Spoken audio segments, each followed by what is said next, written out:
ये आपके जनसत्ता का आज का संपादकीय पाठ है। देखिए, संपादकीय पाठ ये आर्टिकल एडिटोरियल आपको प्रारंभिक परीक्षा, मुख्य परीक्षा और इंटरव्यू हर जगह मदद पहुंचाते हैं। यहाँ से एक सामान्य जानकारी भी आप लोगों को मिलती है। इन्हें जरूर पढ़ा करिएगा। जिन्हें बहुत कुछ दिया गया उनके भीतर और ज्यादा मिलने की चाह है। ये किसने कहा है? माया एंजेलो ने कहा है। शिक्षा की पहुंच और गुणवत्ता का सवाल। आजकल आप देख रहे हैं शिक्षा व्यवस्था पर जिस तरह के सवाल खड़े हो रहे हैं, और आप देख रहे हैं कि शिक्षा बहुत महंगी भी होती जा रही है। और जो सरकारी शिक्षा व्यवस्था है, स्कूल कॉलेज हैं, उनका हाल आप लोग देखते ही हैं। तो विद्यालय को केवल शिक्षा का केंद्र नहीं बल्कि लोकतंत्र का सबसे जीवंत प्रवेश द्वार भी माना जाता है। और देश ने पिछले 4 दशक में स्कूली शिक्षा के विस्तार की एक लंबी यात्रा तय की है। गांव गांव स्कूल पहुंचे, नामांकन बढ़ा है, बालिका शिक्षा में सुधार हुआ है, बिजली, शौचालय, कंप्यूटर, स्मार्ट कक्षाओं जैसी सुविधाएं बढ़ी हैं, मध्याह्न भोजन, निःशुल्क पाठ्य पुस्तकें, छात्रवृत्तियां, स्कूल परिवहन पर डिजिटल संसाधन और समग्र शिक्षा जैसी योजनाओं ने शिक्षा के विस्तार को गति दी है। मगर इस पूरी कवायद में एक गहरा अभाव आज भी दिखाई देता है, और यह है शिक्षा की गुणवत्ता को लेकर। और इस संदर्भ में देखें तो वर्तमान में देश में लगभग 14.7 लाख सरकारी स्कूल, 24 करोड़ से अधिक विद्यार्थियों और करीब 1 करोड़ शिक्षक हैं। आकार से लिहाज से यह दुनिया की सबसे बड़ी स्कूली शिक्षा व्यवस्थाओं में से एक है। मगर इतनी विशाल व्यवस्था का वास्तविक मूल्यांकन भवनों, योजनाओं और नामांकन से नहीं बल्कि इस कसौटी पर होना चाहिए कि क्या बच्चों को वास्तव में गुणवत्तापूर्ण शिक्षा मिल पा रही है। नीति आयोग की ओर से हाल में जारी एक रिपोर्ट में कहा गया कि भारत ने स्कूलों तक पहुंच की लड़ाई काफी हद तक जीत ली है, लेकिन गुणवत्तापूर्ण शिक्षा की लड़ाई अब भी अधूरी है। रिपोर्ट से पता चलता है कि देश में आज भी 1 लाख से अधिक विद्यालय ऐसे हैं जहां केवल एक शिक्षक है, वो सभी क्लासों को और सभी विषय को पढ़ाता है। यह सिर्फ एक आंकड़ा नहीं बल्कि भारतीय शिक्षा व्यवस्था के कमजोर पक्ष का आईना है। इन स्कूलों में एक ही शिक्षक 1ली से 5वीं तक की कक्षा के विद्यार्थियों को पढ़ाता है, जिसके ऊपर मध्याह्न भोजन की निगरानी, सरकारी पोर्टलों का डेटा अपलोड करने और प्रशासनिक कार्यों की जिम्मेदारी भी है। हम अक्सर यह भूल जाते हैं कि शिक्षक सिर्फ पाठ पुस्तकें नहीं पढ़ाते, वे सीखने का वातावरण भी रचते हैं। वे जिज्ञासा को दिशा देते हैं, बच्चों में आत्मविश्वास जगाते हैं और कक्षा को संवाद का जीवंत मंच बनाते हैं।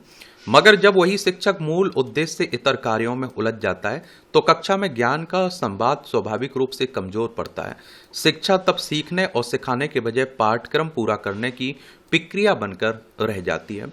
और देखिए, नीति आयोग की बात करें तो योजना आयोग को प्रतिस्थापित करके आया था 2015 में।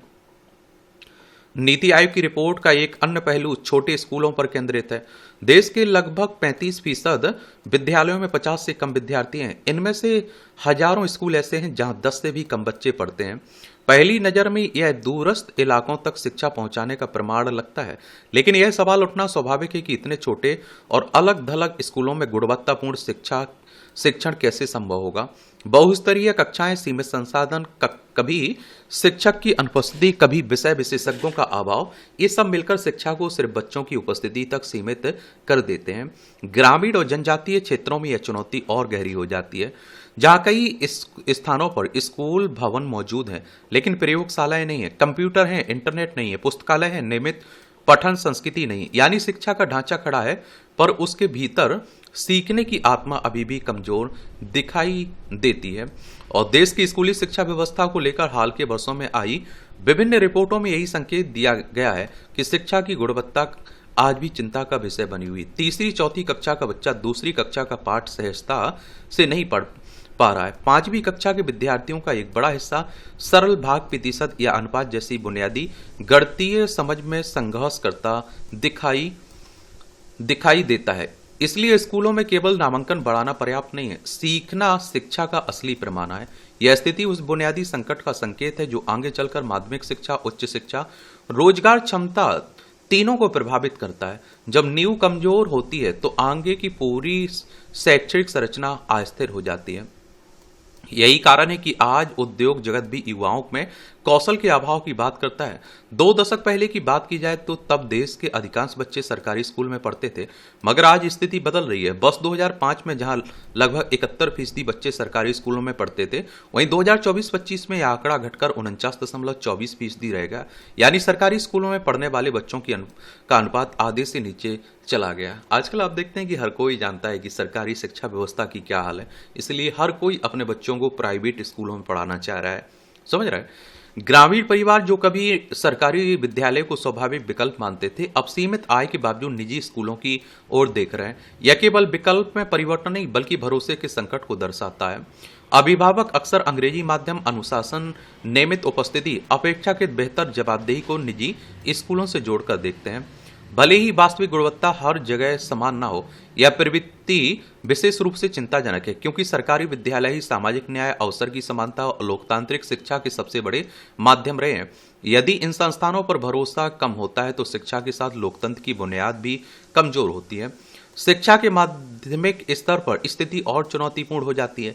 नीति आयोग की रिपोर्ट बताती है कि प्राथमिक स्तर पर बच्चों को स्कूल तक लाने में जो सफलता मिली, लेकिन जैसे जैसे कक्षाएं ऊपर की ओर जाती हैं बच्चे छूटते जाते हैं और माध्यमिक स्तर पर स्कूल छोड़ने की दर 11% से अधिक है।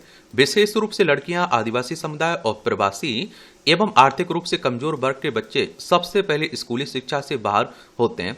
इसके पीछे केवल आर्थिक कारण ही नहीं है, बल्कि किशोरावस्था में सामाजिक दबाव, बाल विवाह, सुरक्षित परिवहन की कमी, विज्ञान और गणित शिक्षकों का अभाव, स्थानीय स्तर पर कैरियर मार्गदर्शन की कमी, परिवारों का जागरूक न होना भी इस संकट को गहरा करता है। इसके अलावा शिक्षकों की खाली पद वर्षों तक नहीं भरे जाते हैं। कई राज्यों में अतिथि शिक्षक और संविदा शिक्षक व्यवस्था को स्थायी समाधान माना जा रहा है।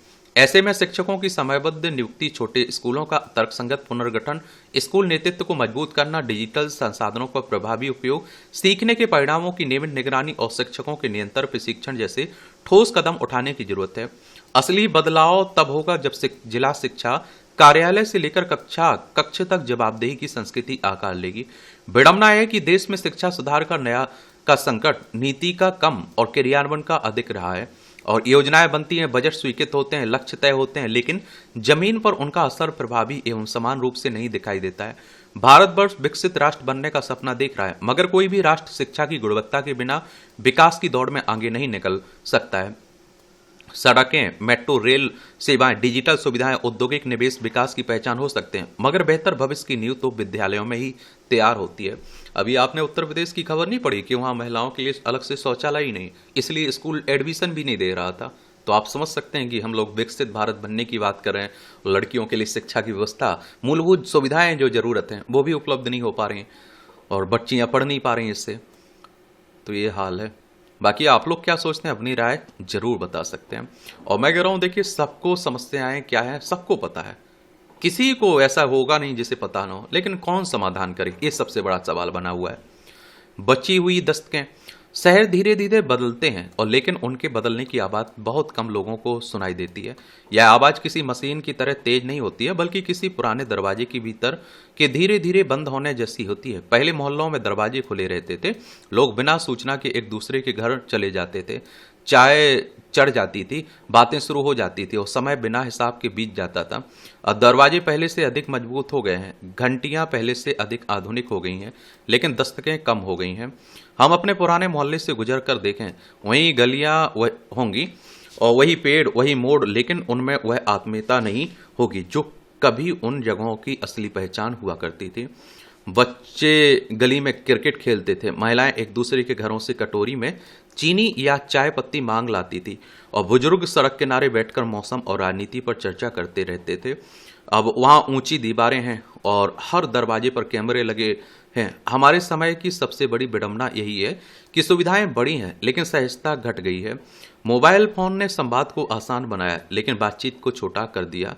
अब हालचाल पूछना भी एक औपचारिक क्रिया बनता जा रहा है। किसी की आवाज सुनने की जगह लोग नीले टिक देखकर संतोष कर लेते हैं। रिश्ते अब शब्दों से कम और संकेतों से ज्यादा चलने लगे हैं। आखिर ऐसा क्या बदल गया? लोगों ने एक दूसरे के जीवन में धीरे धीरे आना बंद कर दिया है। और आप देखते हैं कि शायद हम सब अपने अपने संघर्षों में इतने व्यस्त हो गए कि दूसरों की थकान देखना भूल गए। पहले दुख साझा होते थे, किसी घर में बीमारी होती तो पूरा मोहल्ला उसके साथ खड़ा दिखाई देता था। अब लोग संवेदनाएं भी संदेशों में भेजने लगे। शब्द बच्चे दिखते हैं लेकिन उनका ताप कम हो गया है। पहले गांव की तरफ आपने देखा होगा, कोई भी सुख दुख होता था पूरा गांव एक साथ हुआ करता था। अब पड़ोस में खुशियां मनाई जा रही, पड़ोस में दुख मनाया जा रहा है उसका। तो ये हाल हो चुका है वहां भी। कुछ समय पहले रेलवे स्टेशन पर एक वृद्ध व्यक्ति हाथ में पुराना बैग थामे थे। उसकी आंखों में बेचैनी थी। वे बार बार टिकट को जेब से निकालकर देखते और फिर प्लेटफॉर्म की ओर देखने लगते। शायद किसी का इंतजार कर रहे थे। उनके पास बैठा एक लड़का मोबाइल पर वीडियो देख रहा था। आसपास सैकड़ों लोग थे लेकिन उस बूढ़े आदमी की घबराहट किसी की नजर में नहीं आ रही थी। थोड़ी देर बाद पूछने के बाद मुस्कुराकर उन्होंने कहा कि बेटा आने वाला था, शायद ट्रैफिक जाम में फंस गया होगा। उनकी आवाज में शिकायत कम भरोसा ज्यादा था।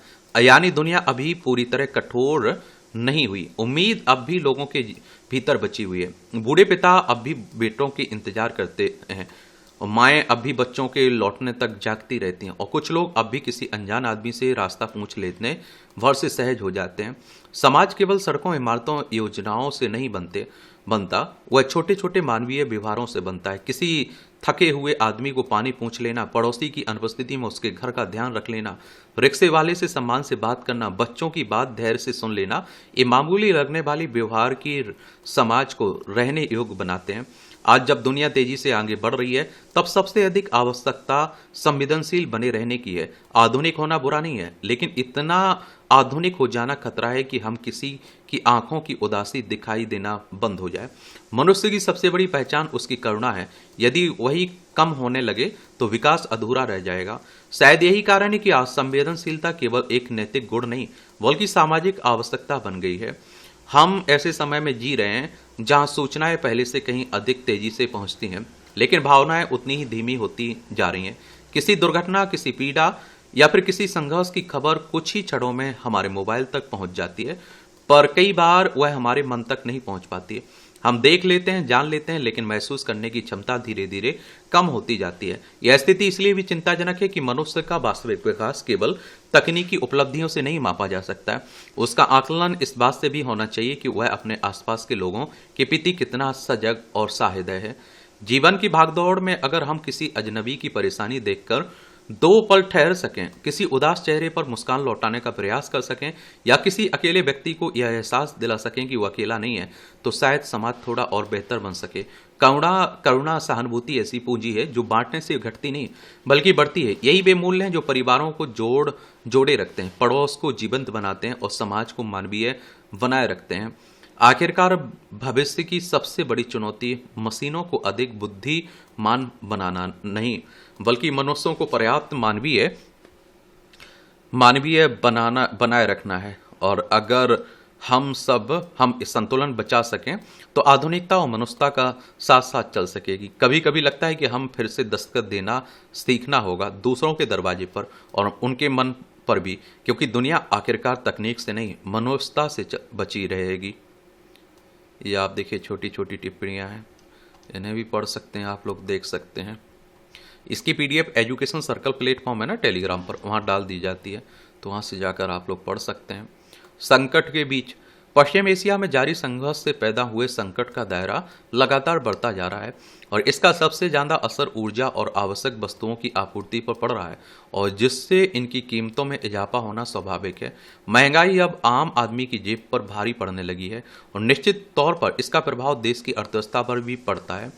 यही वजह है कि भारतीय रिजर्व बैंक ने शुक्रवार को आर्थिक वृद्धि दर के अनुमान को 6.9% से घटाकर 6.6% कर दी, जबकि खुदरा महंगाई दर के अनुमान को 4.5% से बढ़ाकर 5.1% कर दिया है। हालांकि सरकार का लक्ष्य महंगाई दर को 4% के दायरे में सीमित रखने का है, लेकिन सवाल है कि वर्तमान में जो परिस्थितियां बनी हुई उस लिहाज से क्या इस लक्ष्य को हासिल किया जा सकेगा या फिर यह आंकड़ा महज सरकारी कागजों में दिखाने के लिए ही रह जाएगा। यह आशंका इसलिए व्यक्त की जा रही है क्योंकि सरकार की ओर से मौजूदा संकट से निपटने के लिए कोई ठोस एवं विस्तृत रूपरेखा अभी तक सामने नहीं आई। और देखिए, अगर हम लोग बात करें किसकी, आरबीआई की, तो हमारी केंद्रीय बैंक है, बैंकों का बैंक भी कहते हैं, राष्ट्रीय बैंक। 1 अप्रैल 1935 में स्थापना हुई थी, मुंबई महाराष्ट्र में इसका हेडक्वार्टर देखने को मिलेगा।